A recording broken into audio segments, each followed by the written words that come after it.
Welcome to the Cyborg Vlog. Well, it's August 2020 and I've been inspired this year to build a haunted hotel old western facade that's going to go up in the front of the house. This behind me are two of the flats that are going to make the facade part of it. Got another 8-foot flat I need to make and some more to go up on the second story. But we're in the garage now, in the middle of construction, and I wanted to give a shout out to the YouTube channel that actually inspired me this year. It's called Hollywood Haunter, and they've done many videos over the years of different facades. They had an old creepy house, they had old western facades, and this is going to be my most ambitious year yet. Here's some sketches that I did to get started. So I drew out my front yard and I kind of came up with the basic size and shape. This is my garage. This is what the facade's going to look like, hopefully, with the hotel here, a graveyard, maybe water tower or something, I don't know. See how ambitious I get. And here's what the original design for the flats are. So, 8 foot would be right about here. So we have an 8-foot section, and then we're gonna have another 4 and 3 foot section for the second story. And this is where we're at so far.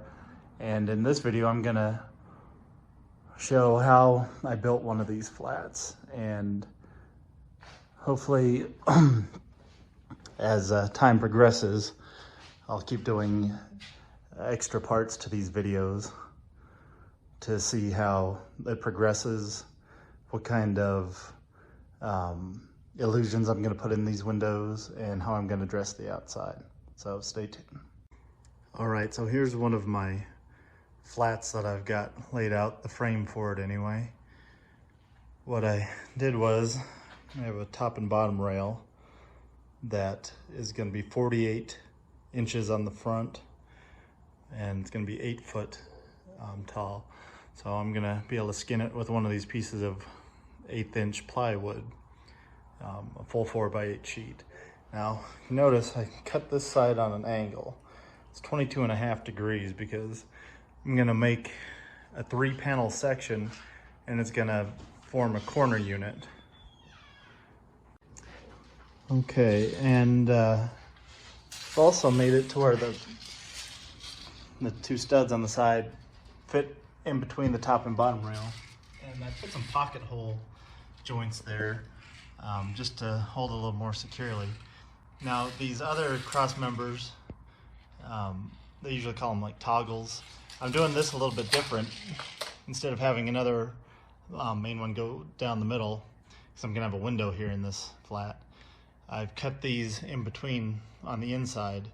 So this dimension is actually 45 inches on the short side, and that fits perfectly in for the front. So it goes in between the 2 rails here. Let me show you the one I've already created. I'm gonna make a very similar one to this. So you can see I have the window here framed out, and this is side 1, side 2, and I'm gonna have one more flat I'm gonna make with the door in it. And then what I'm gonna do first is tack it with a nail gun, and then I'll go back and add some screws to my pocket holes.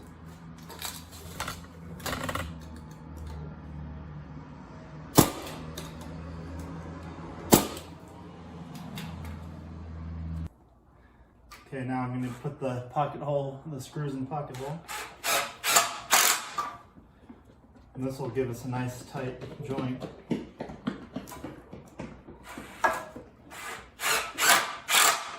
And keep the fasteners hidden.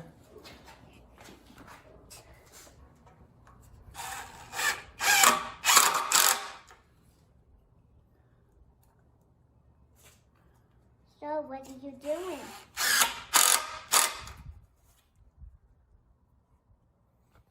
All right, so I'm going to show you how I do the pocket hole joint. This is a little jig by Craig that comes with the drill bit and a little collar here. So you set it based on the size of your material, which is 3/4 of an inch right now. And for this to work, I just clamp this jig right up on the edge of the piece of wood. And you just use the jig as a guide for the drill bit. And that makes the little pocket hole that the screw fits in flush to make a nice tight joint. So it might be overkill for me to do that on these flats, but just want to make sure we have some good corners. And then when I'm putting the rest of the bracing in, I'll just shoot those in with staples.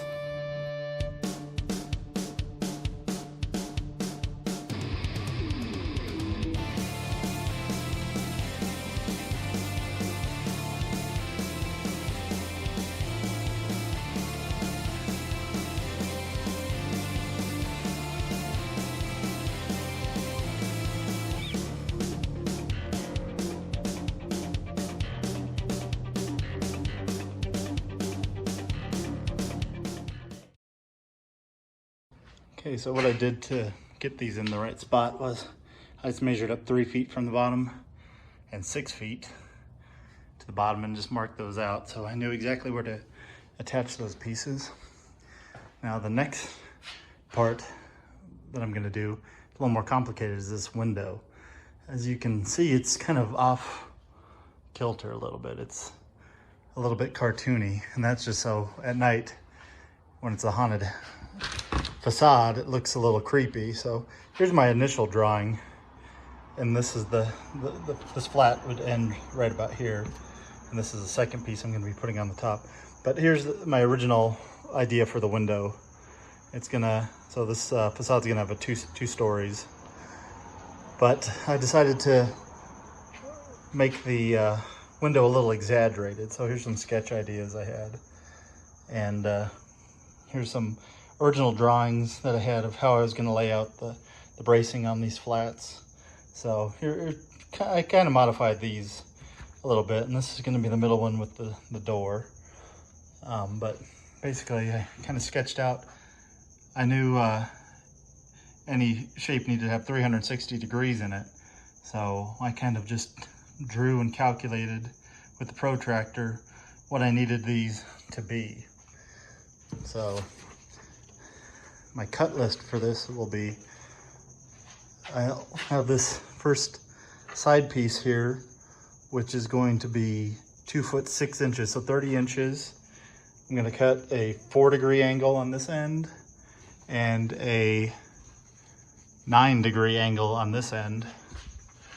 And then over here on this piece, it's going to be 27 3/4 inches long and 6-degree cut here and a 10-degree cut here.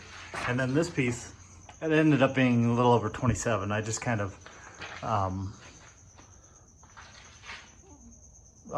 looked at the difference and cut it. So the only things that really have the angle cuts to make this happen are these 2 side pieces here, and then the top.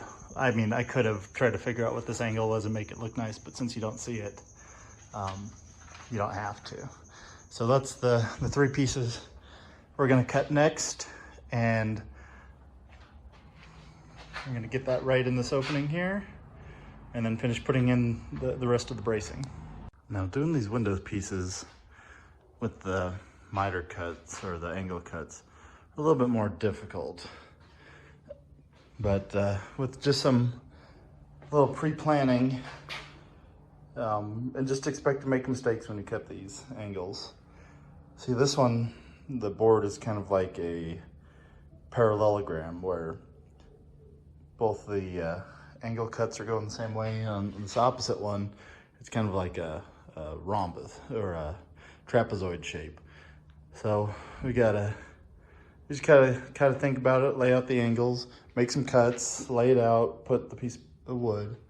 But let me just show you how I set up the miter saw. So I have an angle indicator here that shows the angle of the chop saw. So we're not actually doing any compound miters on this. Normally when I was cutting the top and bottom rail, we rotate the base to the angle you want and chop the wood this way. This way we're doing an angle cut like this. So I've got the first side cut out.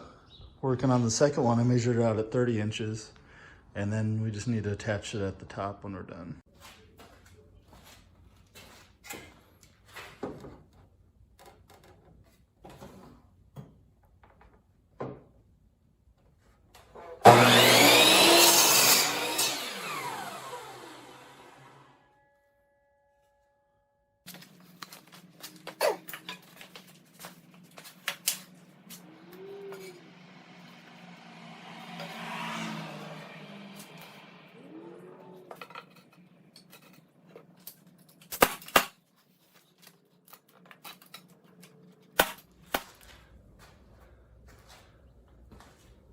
Okay, so I've laid out the rest of my bracing going up the center.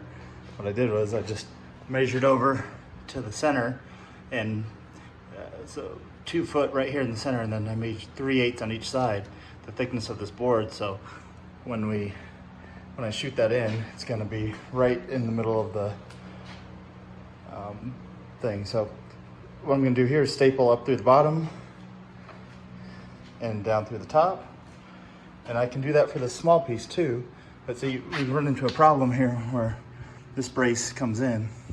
So what I did was I put my pocket hole, I drilled the pocket holes so I'll be able to staple down this piece into place, and then when I get to this one at the top, I'll staple it on the top, but use my pocket hole screws to join this joint right here. So right now it's face down, we're all framed up. I'm gonna flip it over and get ready to skin it with some plywood. But the other thing I might do is put some bracing on this corner. Maybe I will do that before I flip. One thing I'm gonna do differently on this one is I'm gonna put some extra 1x3 bracing up here in this corner. This is my angled corner. So the plywood's gonna go all the way to this edge, but I didn't really have anything good to shoot it into. So I'm gonna use that as a flat surface to be able to shoot it into. On a nice corner. I'll show you on my first one here what I'm talking about. See how there's a little bit of a gap, and I just was in a hurry and I just started stapling, and I don't really like the way that turned out. So hopefully if I have a flat piece of wood in here, I'll have a nice surface to staple this edge of the plywood to. Okay, well I flipped it over so it's face up now, and I've got my sheet of plywood ready. So what I'm gonna do is just run some glue along all the edges, fold that down. I have my crown staple gun ready. I've dialed back the air pressure a little bit to about 60 pounds at the regulator, just so I don't blow through that really thin plywood. I had it up around 90 for shooting the 1x material together.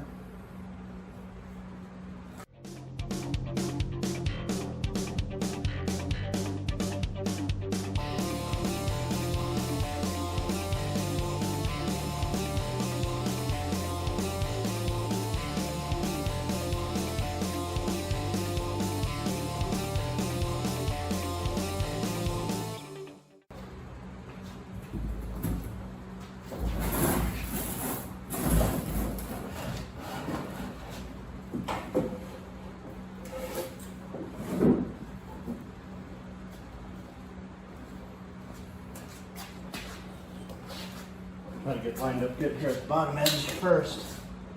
And we'll actually looks pretty darn good.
I'm just going to continue that all the way around the rest of the board. Now that I've got the front on, I've leaned it up here, pre-drilled from the back a little starter hole for me to route out the window opening. I'm just going to use this cheap little trim router to do that.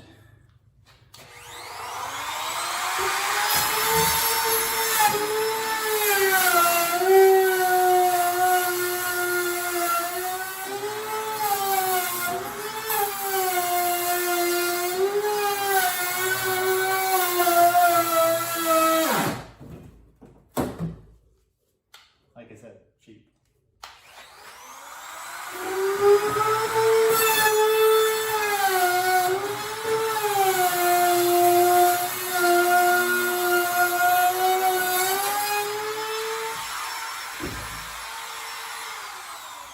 And there we go.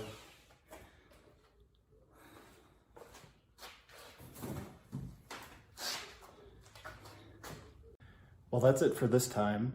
I hope you enjoyed watching this video of how I put together one of these flats, and be looking for part 2. If you don't want to miss out, please go ahead and hit that subscribe button. And if you liked what you saw, go ahead and give it a thumbs up. And if you have any questions, please leave it in the comments, and we'll see you next video. Subscribe now. Resistance is futile.